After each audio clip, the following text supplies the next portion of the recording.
Alright everybody, today I'm going to show you how to change a mass airflow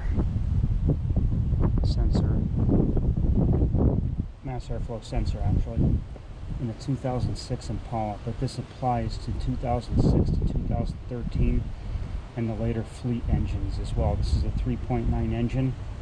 This is the mass airflow sensor right here. So to start off with, obviously you're going to unplug it. Just take the plug out like that and set it aside. And we're going to take apart the air box and the mass airflow sensor right here. There's two Torx screws here and one down here. And you'll take off the air tube as well.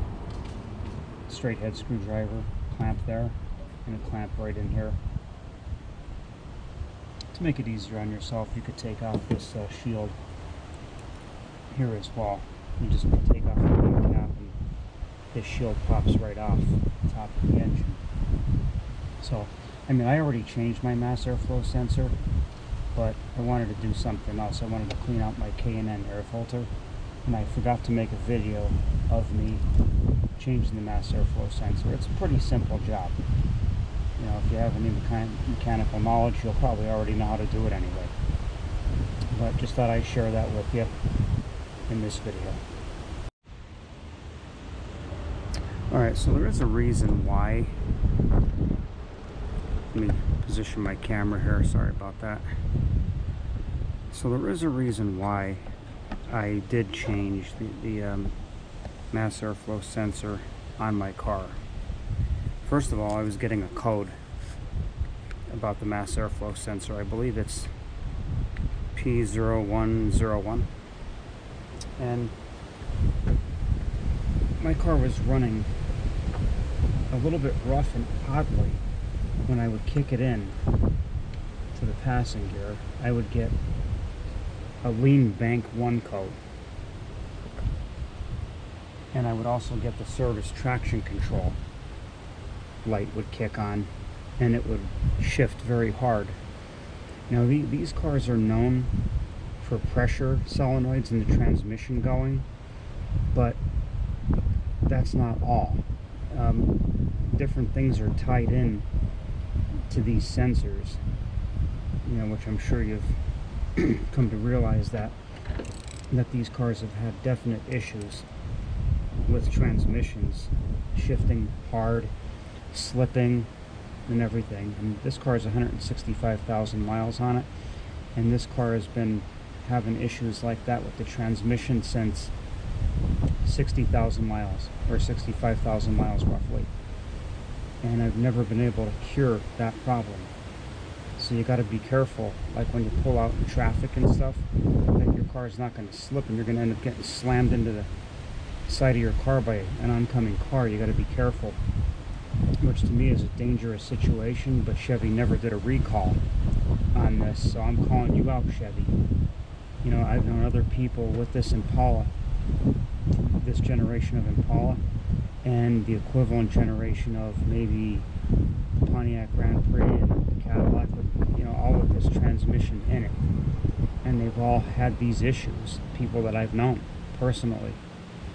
And they could never get GM, for whatever reason, to duplicate the issue when they would take it to the garage. So I'm down to either change the pressure solenoids in the transmission, but I've changed the MAF sensor in this car a couple of days ago, and the transmission does seem to be better, oddly. I don't know how this MAF sensor is tied into all that, but it does seem to be a little bit better. And I have yet to get the lean bank 1 code when kicking it into the passing gear since I did change this MAF sensor. So keep all that in mind. But anyway, to take out the old MAF sensor, which I'm not doing, I'm just showing you how to do it, because I've already done it. So I'm showing you how to do it, because I need to get back at my air filter again to clean the K&N lifetime air filter out. So this is an 8mm socket right here, and here's the ratchet to take out the air tube, because you want to take the air tube out, and and this part of the air cleaner box out. So you can take the MAP sensor out, which is that unit right there. It works there, like I said, and it torques down here. But we'll take this whole thing out so you'll be able to see it plain as day. So just unloosen these air tube clamps. So, but if anybody out there knows, if you want to chime in and let me know why my transmission does slip off traffic lights. Sometimes the shifts are long, sometimes it seems to slip in between shifts. Not necessarily lately since I changed the MAP sensor. I think it might be cured, but I'm not positive on that, because sometimes the car will go for a while without actually having those symptoms. But again, not to keep repeating myself, I changed the mass airflow sensor because I got a code on the handheld computer relating to this sensor, so I changed it. So anyway, you'll slip this tube off right here. Slip it off right there. Be careful of this plastic pipe right here. Not to twist it and break it. Just set this off to the side a little bit like that. No big deal. And undo your latch here. Undo your latch here. Slip that right out. And that will allow you to change your sensor. Torques right there. Give me 1 second and I'll tell you what size the Torx is.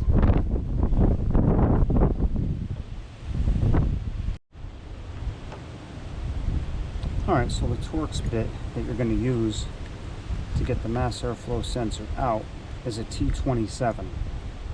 I have a T27 here on this little ratchet here, and I'm sure a T30, I mean, it seems like there's a little play in it, but I'm sure a T30 will work.